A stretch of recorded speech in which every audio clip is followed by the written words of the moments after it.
En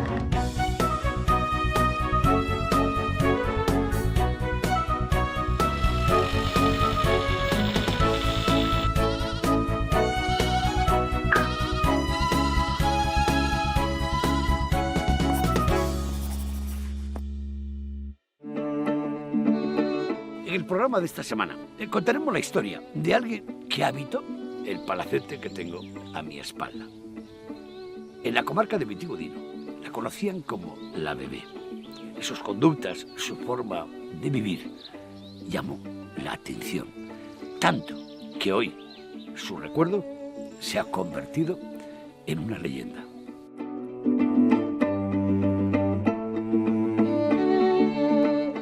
En el programa de hoy conoceremos la apasionante historia de Inés Luna Terrero. Entraremos en su casa, anclada ya en la leyenda, en el corazón rural del Campo Charro, en su legendaria finca del Cuartón, en plena tierra de Vitigudino.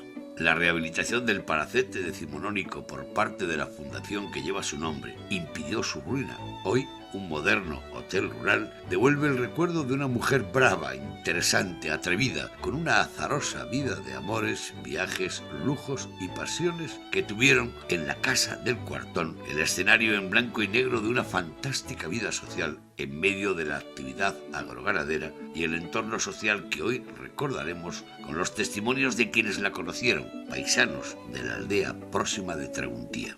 Conoceremos al empresario Charro Conrado Blanco, encargado de dirigir el nuevo complejo hotelero en un oasis rodeado de encinas. Hablaremos con patronos de la Fundación Inés Luna Terrero, que gestiona el patrimonio y la obra social que se lleva a cabo desde los años 50. Pero antes visitaremos el Museo Casa Lis en Salamanca, un anticipo cultural, también en blanco y negro, que nos lleva directamente a principios del siglo XIX. Sin duda, el templo del modernismo en la oferta museística y cultural de Castilla y León. Las colecciones de la Casa Lis, icono de la arquitectura urbana salmantina, y la huella de Ramos Andrade nos conducen a un periodo en el que destacó el movimiento artístico del modernismo a finales del XIX y principios del XX en España. Casualmente, el espacio en el que convivió la controvertida señora del Cuartón. Entramos en la morada de las crisolefantinas y de las muñecas de porcelana. Nos espera Pedro Pérez Castro, su director, en la salmantina Plaza de Anaya.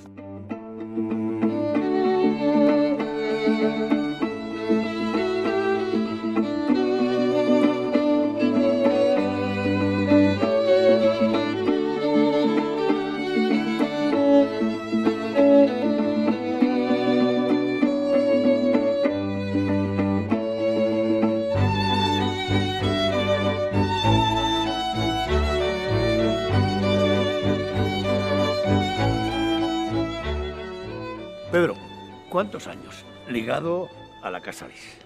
Pues ya van a hacer 19 años, Javier, que parece que fue ayer. Y la verdad es que son 19 años apasionantes. Apasionantes de un proyecto que ha ido creciendo y que hoy ya está consolidado como una imagen fundamental para los salmantinos y fundamental para los que nos visitan. Tiene que haber algo que explique el triunfo del modernismo en un solar del románico, del gótico, del plateresco, en una comunidad que acapara todo el abanico de manifestaciones artísticas. ¿Por qué triunfa el modernismo en Salamanca? Estar al lado de la catedral, la verdad es que era un desafío. Primero por el contraste tan impresionante que es, y luego por la potencia que tiene esta catedral gótica y la catedral románica y plateresca. Este contraste es lo que nos ha ayudado también a que los visitantes, cuando llegan aquí, se sorprendan y digan: ahí va, si esto es diferente, ¿no? Si esto no tiene nada que ver con lo que hemos visto en Palencia, en Valladolid, en Segovia, en Ávila. De pronto, el modernismo como una explosión de color, de luz, de algo que se sale de todo lo que es un poco el esplendor de Castilla. La entrada principal del museo es menos esplendorosa, menos espectacular que la fachada sur, pero es más pura. De hecho, es el desarrollo más modernista de todo el edificio. Una vez que atravesamos todo el patio y vamos hacia la fachada sur y nos asomamos al Torme, pues ya está el esplendor del que la construyó, de don Miguel de Lis, que dijo: yo soy un nuevo rico y quiero que todo el mundo se entere que me he hecho rico.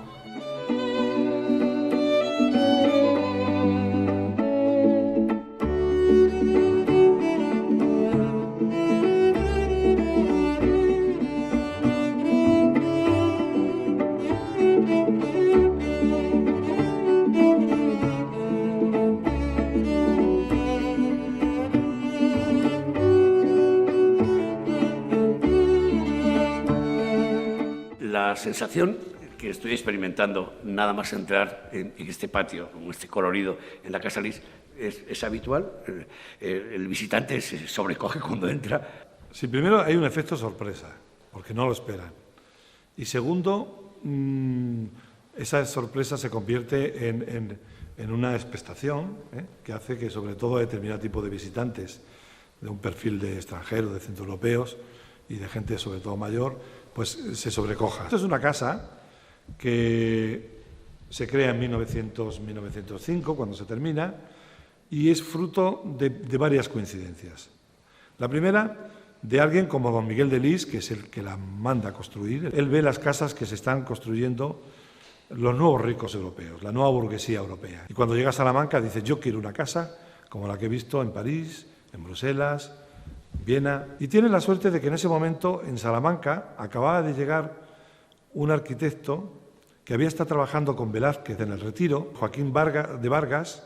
Lo que hace es trasladar a Miguel de Lis, dice, mira, vamos a hacer una casa como la que tú quieres, pero déjame que yo ponga mi impronta. Hace una casa tipo andaluza. En este patio en el que estamos ahora mismo, en su origen era un patio abierto, tipo andaluz, y en torno a él giraba todo el edificio. Después de que Miguel de Lis falleciera en 1909, la familia se ve un poco obligada a vender. Termina siendo una casa como una especie de pensión durante los años 50, se divide en 4 partes y se realquila a catedráticos de la universidad. Pasa a ser una residencia religiosa de los Avelinos, hasta que a final de los años 70 la casa empieza a deteriorarse y abandonarse. Hasta entonces la casa, el edificio, está habitado por distintas familias, pero ¿cuándo llega la parte oscura, el declive, cuando se encienden las luces rojas en la Casa Lis? Bueno, en los años 70 la casa termina siendo propiedad de la persona que lo que quería, pues claramente era especular. La casa se convierte en una referencia para los poetas malditos de la ciudad. La verdad es que la casa empezaba ya a tener demostraciones de que podía caerse. Después de rehabilitarse como edificio público y ser casa de cultura durante la década de los 80, nos llega la noticia de que hay un salmantino que se llamaba Manuel Ramos Andrade, que tiene una gran colección y que quiere donar todas sus colecciones a su ciudad, a Salamanca. Es el momento en el que empieza la última etapa, la que conocemos ahora como Museo Art Nouveau y Art Déco de la Fundación Manuel Ramos Andrade.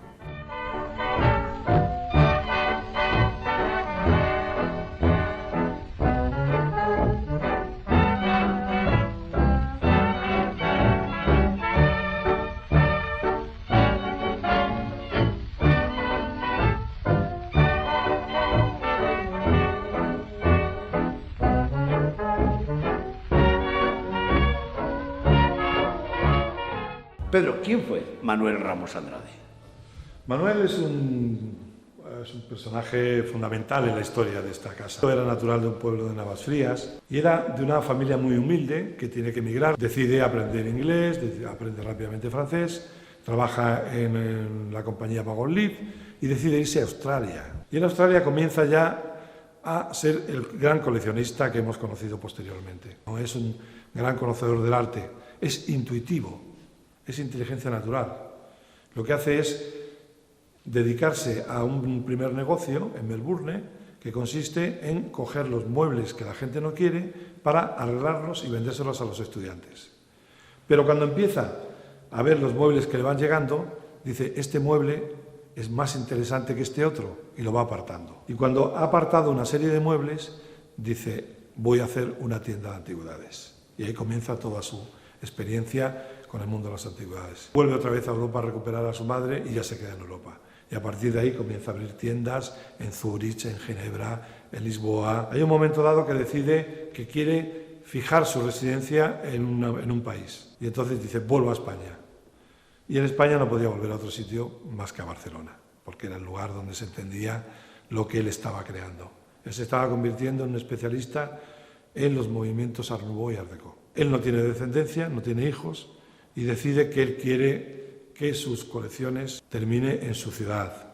Y él habla de Salamanca, no habla del ayuntamiento ni de la diputación, él habla de la comunidad de Salamanca. Él quiere que vuelva a Salamanca. Y viene a Salamanca le enseñamos la Casa Lis, la ve, dice, bueno, está muy bien, pero hará falta hacer una remodelación. Y entonces empieza el último proceso de la Casa Lis, que es hacer la Casa Lis, hacer un edificio modernista con aquellos elementos que don Miguel de Lis no se atrevió porque la sociedad salmantina de la época no se lo hubiera permitido. Y se introduce el vitrail, se introduce el color, la vidriera magnífica que hemos visto. Yo recuerdo la primera imagen que yo tuve de él, es que yo pensaba que era una persona mucho más mayor, me encontré chaval, era todavía un chaval, y él posteriormente, muchos años después, también me dijo lo mismo. Dice, yo también esperaba encontrar un funcionario mayor y me encontré una persona. La verdad es que tuvimos rápidamente una empatía y yo me di cuenta de que la solución para la Casa Lis y para Salamanca iba a ser la colección de Ramos Andrade.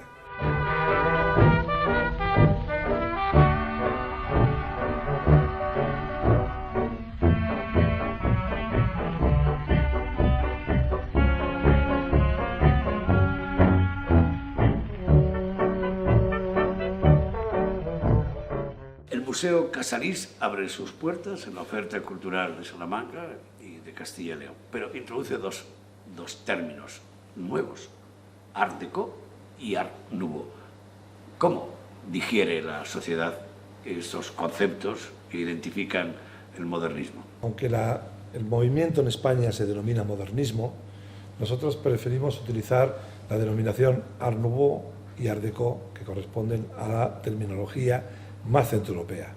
Art Nouveau es el periodo que va desde finales del siglo XIX hasta la Primera Guerra Mundial. Se caracteriza básicamente por una inspiración en la naturaleza, por eso estas líneas sinuosas, por eso la representación de la flora, por eso también el color y la luz. Y el Art Deco es el periodo entre guerras, que va desde la Primera Guerra Mundial hasta la Segunda Guerra Mundial, lo que llamamos la Belle Époque. Vive de la transición, como todo en el arte, del Art Nouveau, pero ya sintetiza mucho más las líneas rectas, pasamos de la línea curva a la línea recta, pues fruto de las influencias de las vanguardias en Europa. El éxito de este museo es precisamente la gran variedad de colecciones. Hay 3 colecciones estrellas que siempre nos gusta destacar: la colección de criselefantinas o crisoelefantinas, que son pequeñas esculturas de bronce y marfil que representan un poco lo que era el mundo del cabaret y de los ballets rusos en la Europa de entreguerras. En la segunda colección es la colección de vidrios de la Escuela de Nancy, muy representativa de todo lo que significó el periodo de trabajo de la Escuela de Nancy en Francia. Y por último, la última colección importante es la colección de muñecas de porcelana. Nosotros tenemos un pequeño libro donde el visitante luego manifiesta un poco su experiencia, y las muñecas siempre salen. Adoran a las muñecas o odian a las muñecas. Además de estas 3 colecciones, yo destacaría otra serie de ellas, entre ellos los muebles. No son muchos, pero realmente son muy significativos, ¿no? Desde la escuela catalana, con Majorel, la escuela francesa, la escuela de Nancy, y también lo hemos llevado hasta incluso a la cafetería donde estamos aquí ahora, ¿no? Que hemos traído muebles antiguos que conviven y que siguen siendo objetos de disfrute. Pedro, todas las piezas de arte de las distintas colecciones tienen su propia historia. Los muebles del interior del museo también la tienen, por ejemplo, donde tú estás sentado ahora mismo. Este concretamente perteneció a Ramón Trias Fargas, que lo tenía en su biblioteca en Rambla, Cataluña. Cuando falleció Trias Fargas y la familia lo vendió, pues un anticuario lo encontró y nosotros le compramos esta esquina. Tenemos un poquito de la historia de Barcelona del ensamble. Al entrar en la estancia no pasa desapercibida esa mirada ni esos ojos verdes. Pedro, ¿a quién mira Salomé? Salomé es uno de los iconos del museo, que representa la figura bíblica, la metáfora bíblica, donde el protagonismo lo adquiere la modelo, y sobre todo esos maravillosos ojos verdes rasgados que pertenecieron a la modelo que en aquel momento estaba de moda en París, de María Antonia Rothschild. Lo que hace Federico Beltrán Marcé es fijarse en la modelo como un prototipo de lo que sería y de lo que es la pintura simbolista que tanto influye en el modernismo. En el museo tenemos 2 iconos. Uno es la libélula de René Lalique y la figura de Salomé. ¿Hasta qué punto es importante que podamos tomar café en la Casa Lis? La cafetería forma parte ya de uno de los elementos importantes. El museo es un lugar de ocio. Nosotros competimos con los centros comerciales, con los cines, con los espectáculos, porque nosotros estamos abiertos justo cuando el ciudadano tiene más tiempo de ocio, cuando viaja. Y la cafetería con la tienda forman parte del complemento perfecto para pasar 2 horas en la Casa Lis, relajado y poder hacer un descanso. Yo presumo de que es la cafetería más bonita, sin ninguna duda, de Salamanca. El emplazamiento de la Casa Lis no deja de ser curioso. En el callejero le tocó el Gibraltar. Sí, la verdad es que la calle Gibraltar, se le dio este nombre porque fue la participación de los nobles en la recuperación del peñón de Gibraltar. Quizás lo más divertido, lo más característico, es que esta calle solo tiene 2 edificios. Uno es la Casa Lis y el otro es el famoso Colegio de San Ambrosio, donde están los famosos papeles del archivo de la Guerra Civil. Entre sí debería existir un diálogo. Se han convertido un poco en antagónicos, porque nosotros representamos algo que los catalanes les gusta y adoran, y en cambio el tema de los papeles es todo lo contrario, ¿no?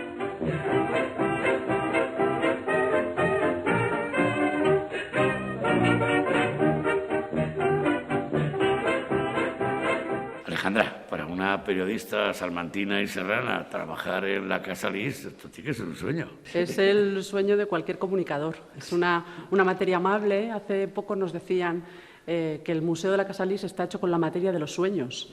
Y comunicar sobre arte, sobre un monumento como la Casa Lis en Salamanca y con esa proyección es delicioso. Alejandra, me has dicho que viniera aquí porque había un cuadro.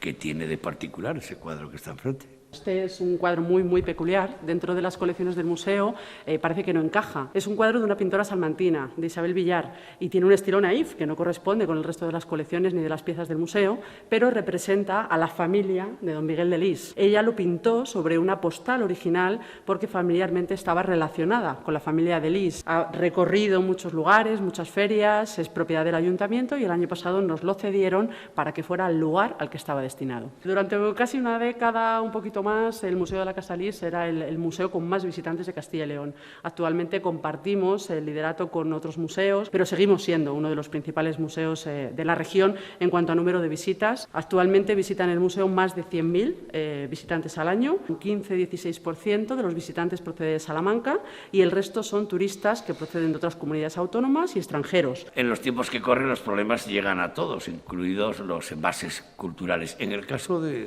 Museo Casa Lis, ¿es rentable? El Museo Casa Lis es rentable. Podemos afirmarlo además con rotundidad. El 80% procede de recursos propios, de la venta de entradas, del alquiler de espacios, que celebramos muchos eventos, cafetería, las 2 tiendas que tenemos, una dentro del museo y otra junto a la Plaza Mayor, y una tienda de Lis online. La Fundación Manuel Ramos Andrade responde a los objetivos institucionales que se fijaron cuando se creó y que determinó Manuel Ramos Andrade, el mecenas que donó gran parte de las colecciones del museo. Estos objetivos son de carácter social. Cada año se destina una parte de los beneficios del museo a becas de estudios para los niños de su pueblo natal, de Navasfrías. Y además hay otra parte que se dedica a la ayuda social para ancianos del pueblo de Navasfrías. Y es una parte irrenunciable que forma la esencia de este museo y de su fundación.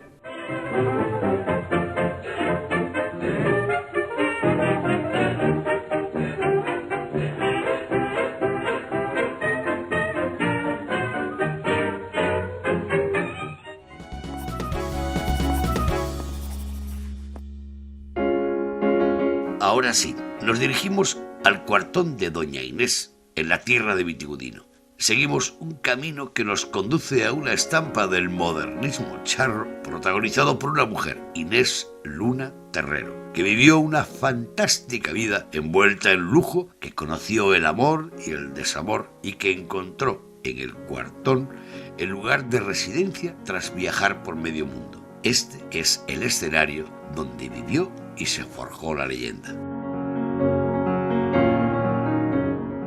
En estos momentos tengo la sensación de seguir sus pisadas, de ser observado desde algún lugar del jardín o desde una de las ventanas del palacete. Sin duda, el lugar es mágico, pero real. Es fácil imaginar este escenario donde rodaron coches de lujo, ramonearon los toros en la dehesa, sirvieron los criados y se celebraron fiestas íntimas con invitados aristocráticos, toreros del momento y bellas mujeres con vaporosos vestidos paseando por los jardines en flor y sonando la música del Charleston.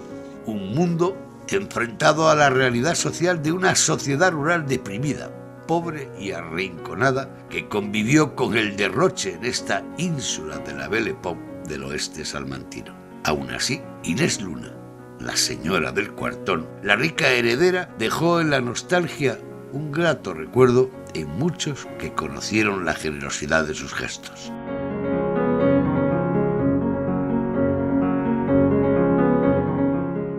Inés nació en la localidad francesa de Bagnères-de-Luçon en 1885, única hija de una poderosa familia. Su madre, rica hacendada, su padre, un aristocrático terrateniente, implicado en el proceso industrial que trajo, entre otros avances, la luz eléctrica a Salamanca. Inés Luna, la bebé, como todavía hoy se la recuerda en el entorno, fue una mujer fascinante, que llamaba a su palacete Liberty House, la Casa de la Libertad.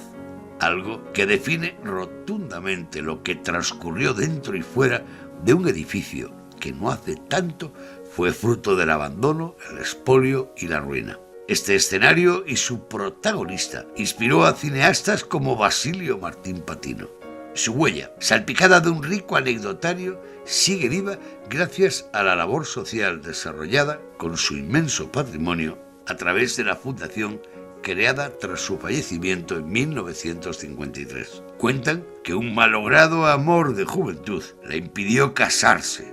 De ahí que se la recuerde en sus últimos años de vida como una rica solterona caprichosa, extravagante, que hablaba 5 idiomas, que conoció países lejanos, que amaba el teatro y las artes, que se bañaba en leche de burra, que amó sin cadenas y disfrutó de la vida hasta agotarla en este pequeño Versalles, con ermita propia y un edificio cuyo interior, en otros tiempos, repleto de libros, esculturas, pinturas valiosas, y se vivieron en él estampas íntimas que aún vagan en el silencio, chocando con las nuevas paredes y muebles encajados a presión en la casa de la bebé, de la que se cuenta que en tiempos de abandono de la casa, su espíritu merodeaba entre las zarzas del jardín. Aún hoy lo hace. Inés Luna, la diosa charra del modernismo, nos observa.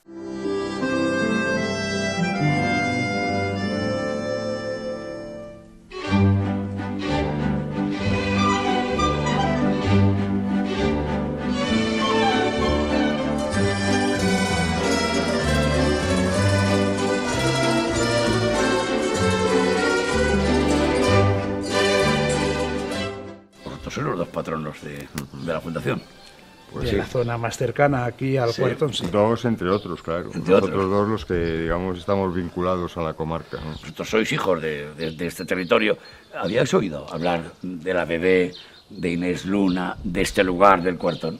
Sí, pues descontado en la comarca desde siempre. Hoy en mi infancia, pues algún recuerdo, alguna referencia de Inés en la boca de mi propio padre, es natural también de la zona y que él incluso físicamente tuvo ocasión de verla, vamos. Fue una referencia en toda la provincia, yo particularmente, que desciendo por vía materna vitudino, pues sí que he tenido conocimiento de bebé. Lo primero que sorprende es el término, ¿no? Es el cuartón de doña Inés. ¿Y qué es un cuartón? Eran, digamos, las partes en las que estaba dividida originalmente la propiedad de un término municipal. Y en este caso, el nombre del paraje de la finca, el cuartón, obedece estrictamente a eso, a que era una de las partes en las que estaba dividido el término municipal y que era propiedad de, en este caso, de Inés Luna Terrero, de la conocida como la bebé. La fundación como tal surge porque esta mujer fallece sin formalizar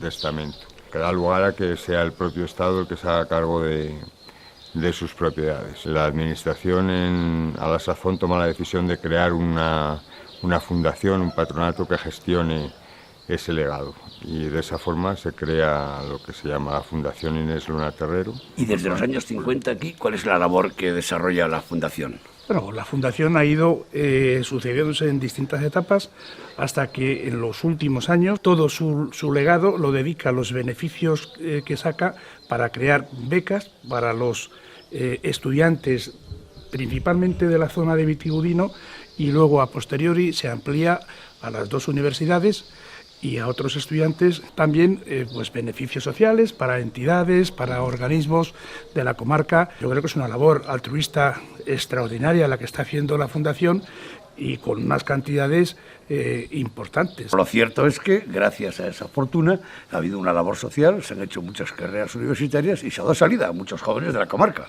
A muchos. Es una labor, yo creo que no ha sido bien transmitida a la sociedad y por consiguiente es poco ponderada, pero hay que empezar a dar, yo creo que la importancia que tiene y la difusión que tiene esta fundación. Inés es una mujer extravagante, una mujer que llamaba a este lugar la Casa de la Libertad, la Liberty House. O sea, era... ¿A vosotros qué os parece? Lo que está detrás de la fundación, el personaje, ¿qué os sugiere el personaje? Tiene unas connotaciones, como tú dices, muy literarias. Era una mujer muy excéntrica para su tiempo y desde luego causó una gran impresión en la gente de la época. Era una mujer con una mente muy abierta, quizá en exceso abierta. Introdujo además costumbres en la zona pues que hasta entonces eran inéditas. Estamos hablando de una familia que trajo la electricidad a Salamanca. En su currículum hacen referencia a 300 y pico propiedades, muchas de ellas muy importantes, y claro, eso da pie pues a unas licencias muy importantes y a una forma de vida que yo creo que ella aprovechó estupendamente para vivir su eterna libertad. Si entramos por esa puerta, ¿nos la podemos encontrar en algún sitio? Lo del fantasma es mentira. Dice la leyenda que sí. Dice la leyenda que sí. Dice la leyenda que sí.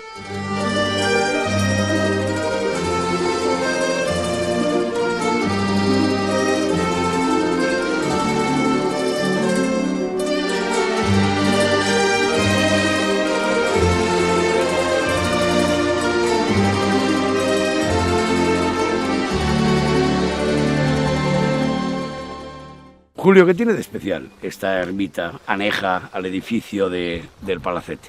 Pues mira, la ermita, aparte de la belleza que por sí has podido comprobar, se dice que es la única ermita maronita que existe en España. Es un punto muy agradable al conjunto del complejo. Después de ese periodo de abandono y de ruina, la Fundación decide poner en valor, rehabilitar el edificio y construir un hotel, un complejo, una infraestructura hotelera. ¿Por qué esa inversión? Hombre, yo creo que en principio la Fundación decide el restaurar todo el edificio y los jardines, la capilla y todo lo que se ha podido recuperar un poco en honor de la patrona. Tenía que hacerlo porque se lo merecía ese honor y no podía ser de otra forma. Cuando se acometen y se decide el restaurar, se decide hacer un hotel, se decide crear puestos de trabajo. Es una zona muy deprimida y yo creo que ha sido donde han convergido las dos cosas, el dedicarle a la patrona otra vez, el poner en valor esta preciosidad y luego después, bueno, pues dotar a la zona, a la comarca, a todos los pueblos limítrofes, pues de puestos de trabajo para poder asentar población y poder disfrutar de este entorno tan bello.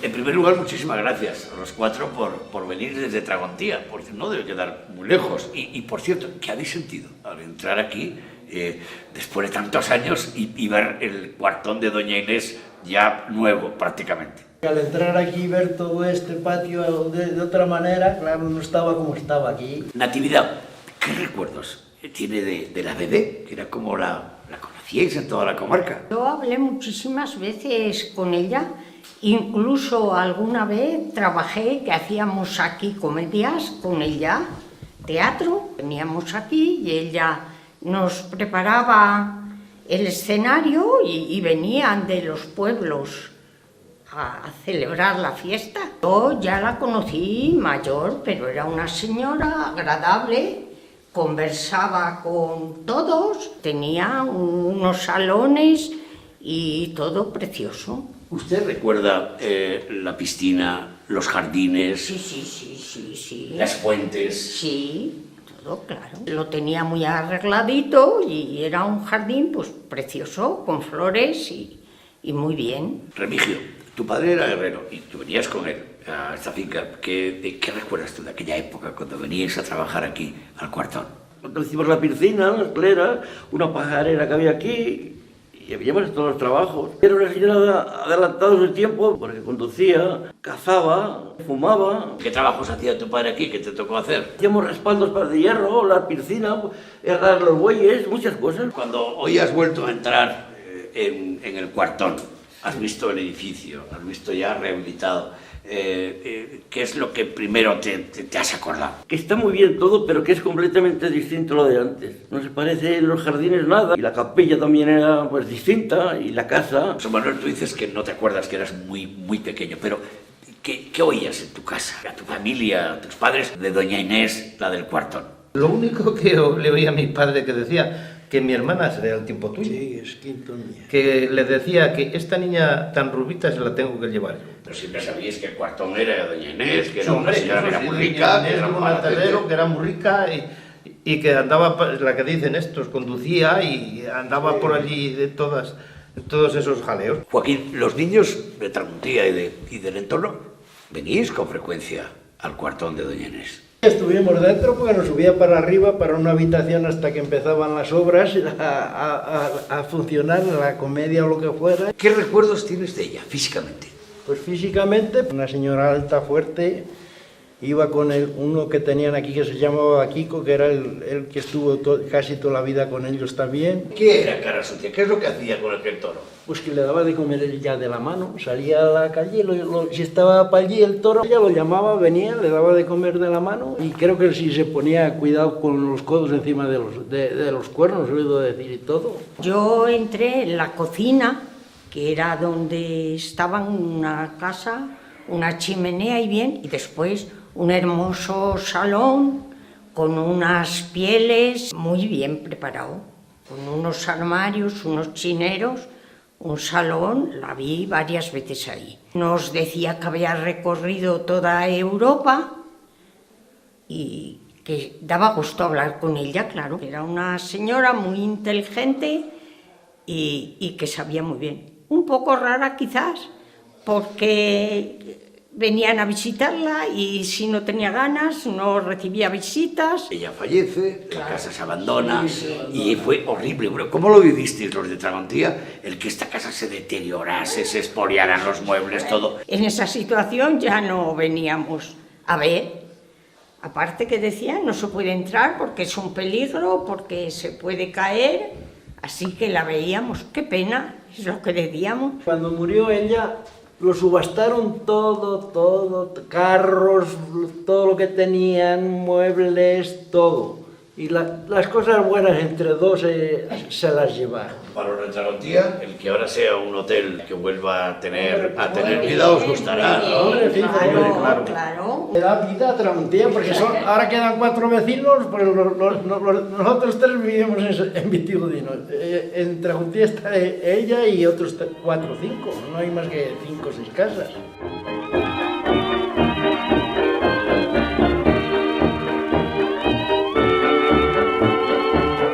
Está claro que para ti es sencillo, siendo un hostelero de la comarca, eres de Villaseco, de los Gamitos, muy cerca de aquí. ¿Y quién te iba a decir a ti, de niño, que supongo que oirías historias de Inés Luna y del Cuartón, donde hoy diriges un hotel? Desde niño para mí era una intriga el Cuartón, puesto que yo lo conocí en ruinas y había tenido la suerte de presenciarlo cuando estaba en decadencia y luego cuando esto se ha restaurado para mí fue un orgullo poder estar aquí. Ahora eres el director de todo el complejo. Pues sí, aquí estamos metidos en la aventura, a ver si en la zona somos capaces, que estoy seguro que sí, de dar una oferta hotelera importante y buena. Para nosotros es un orgullo, un milagro que esto se haya podido restaurar y poder ahora expresar aquí nuestra sapiencia hotelera en cuestión de alojamiento y de restaurante, el poderla mostrar aquí a todo el transeúnte y a todo el turista que venga. ¿Para ti quién fue la famosa bebé que todos llaman en la comarca? Aparte de los comentarios que yo tenía oídos por estos antepasados, pues bueno, yo he hurgado muchísimo en la historia de doña Inés Luna y claro, un personaje muy importante de la época, alguien único en esta comarca, vivió como quiso, hizo lo que quiso, tenía estas grandes posesiones donde disfrutó tanto de ellas y para nosotros el estar aquí ahora adentro, pues estamos encantados. Aquí nosotros tenemos una oferta para que pueda venir cualquiera, con una cocina muy interesante y a unos precios de mercado actuales, por supuesto. Cuando viene alguien a comer aquí o viene a alojarse, ¿le contáis la historia de Inés Luna? Por supuesto, la historia de Inés está aquí viviendo y conviviendo con nosotros en todo lo que ella hizo. Nosotros queremos que se continúe un poco haciendo esa buena vida, vivir bien, comer bien, estar en unas buenas habitaciones. O sea, queremos que eso esté ahí vivo. Para nosotros es un sueño poder estar en un edificio que se ha restaurado en su totalidad, lo más similar a lo que podía existir antes. Pues el estar aquí interpretando nuestra cocina y el poder dar un alojamiento bueno al peregrino, al turista, pues para nosotros es un sueño el poder trabajar aquí. Es indudable que el lugar es fascinante, el palacete, la historia de doña Inés, pero si pernoctas aquí, te alojas, ¿qué puedes hacer si te quedas 2 días? Actividades muchísimas, desde llevar al turista a dar un paseo en barco a las Arribes, al de Dávila. Tenemos un spa aquí en un pueblecito al lado y mucho circuito taurino. Tenemos fincas alrededor donde se puede interpretar lo que es la cría y del toro bravo y todo lo que surge pues desde el nacimiento de un toro hasta que se lleva a la plaza. El edificio se compone de una planta baja y 3 plantas más desde arriba. En total tiene 13 importantes habitaciones. Muy bien, nos vamos a verlas. Perfecto.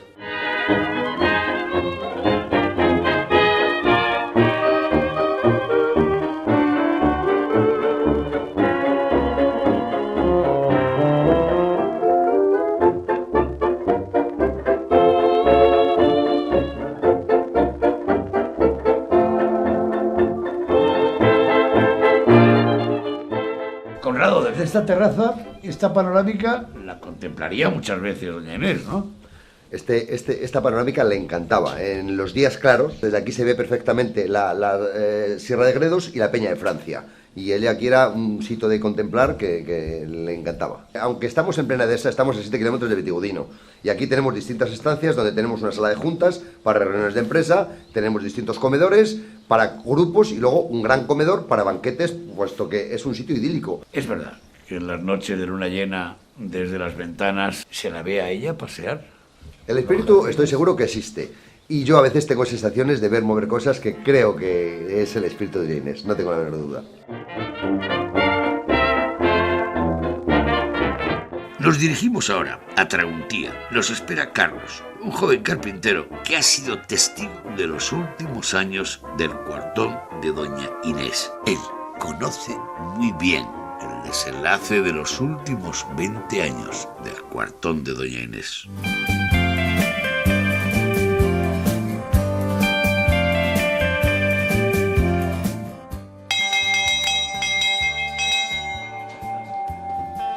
¡Hombre! ¡Hombre, Javier! ¿Tú por aquí? Oye, muy bueno lo de la campana, ¿eh? Es que somos medio monjes. Carlos. Aquí. ¿Qué tal, Javier? Oye, entonces, ¿aquí qué pasa? ¿Vivís todos en palacios en esta zona? No, el pueblo entero vivía aquí antes. ¿Cuántos años llevas en Traguntía? Yo llevo 17 años, 18 desde que compré la casa. ¿Sigue siendo el carpintero más célebre del Campo Charro? Soy el más célebre de Traguntía porque soy el único. Oye, ¿dónde tienes la carpintería? Vamos para acá. Venga, vamos.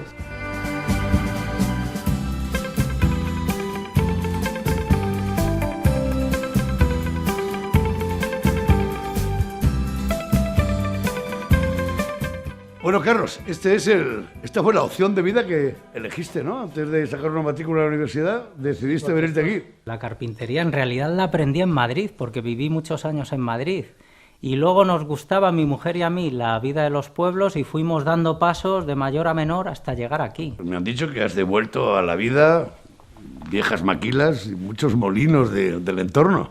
Pues sí, casi durante 7 años me he dedicado a restaurar molinos y patrimonio etnográfico del Parque Natural de Arribes del Duero. Carlos, ¿tú cómo llevas lo de ser vecino de una leyenda? O al menos de alguien, de una mujer tan excepcional como fue Inés Luna. La bebé, como la llamabais por esta zona. Lo primero, ver el edificio, yo cuando lo vi la primera vez me quedé, digo, esto estoy soñando porque es como un sueño, ¿no? Pero es que luego conoces la historia de la familia y de ella en concreto y es que ya alucinas mucho más, claro. ¿Tú llegaste a ver el edificio en pie? ¿Lo viste cuando se expoliaba y se arruinaba? El edificio estaba en pie y relativamente bien conservado. Lo que no quedaba nada era del contenido del edificio. Esto hace unos 16 años sí que empezó a deteriorarse, pero se deterioraba, claro, los elementos muebles. ¿Has vivido en esta zona el suficiente tiempo como para presenciar algunas de las incursiones de los cineastas en el Cuartón? El momento clave es el rodaje de la película de Octavia. Cuando viene Patino y empieza a rodar Octavia, pues la gente de la zona y los vecinos del pueblo pues empiezan a pensar que tiene mucho valor la casa en sí. Y luego más tarde, cuando se rueda Espejos en la niebla, que es a raíz del rodaje de Octavia, le hablamos a Patino de la bebé, de Inés Luna, y entonces él empieza a rodar Espejos en la niebla, y ahí ya fue como el revulsivo total, porque ya se centra de verdad en la figura de la bebé y un poco recoge lo que realmente es la bebé, que es como un mito ya. ¿Tú cómo llevas la vecindad? Estás a pocos metros.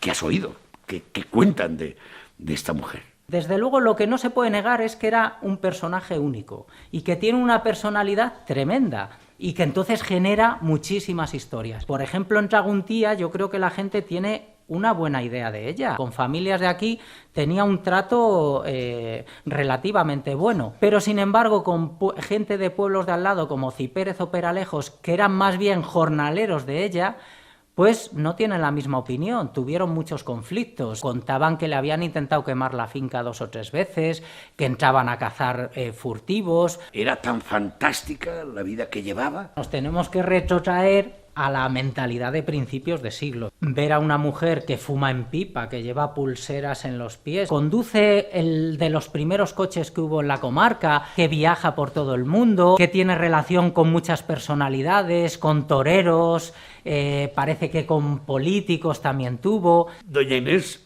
llamaba a su casa del Cuartón Liberty House, la casa de la libertad. Libertad que ella ejerció. Se hablan de amoríos y de algún escenario íntimo que traspasó las paredes del Cuartón por el entorno. Ella se enamora con 16 años de un familiar de uno de los renteros. Entonces toda la familia se tiene que ir porque el padre de ella, para impedir que continúe, pues les echa. Se sabe que tuvo relación con Primo de Rivera, el dictador, el padre. Cuentan que si no se casó fue porque en realidad murió, ¿no? Hay alrededor de ella tal halo que ya se ha convertido como en un personaje legendario. Y no sería fácil ahora dilucidar esto es verdad, esto es mentira. Lo de los maronitas es muy curioso porque si tú ves el lujo, que viajaba mucho, que si tuvo relación con la Miss inglesa o no, que si iba a los casinos, y eso está claro, dices, bueno, pues llevaba una vida pues como las aristócratas, pero como muy liberal, más bien libertina, ¿no? Y contrasta mucho con el tema de los maronitas. De pronto se queda obnubilada con el rito oriental y se trae seminaristas a estudiar a Salamanca. Y ella está muy metida en el tema. Y no solo eso, sino que les construye una ermita reproduciendo lo que es una iglesia de rito oriental. Recuerdo ver relicarios, haber visto como unos cuadros con relicarios, y las velas no eran como aquí, eran velas de cera finitas como son en la iglesia ortodoxa. Dejamos a Carlos trabajando en su taller. Hemos llegado al final del Arcón de esta semana. Solo hemos abierto unas páginas del libro del modernismo salmantino, destapando las fragancias de un frasco decimonónico. Hemos paseado de puntillas por una alfombra que pisó una mujer distinta, que disfrutó de una vida de placer en una tierra de resignados campesinos. Hasta la próxima semana.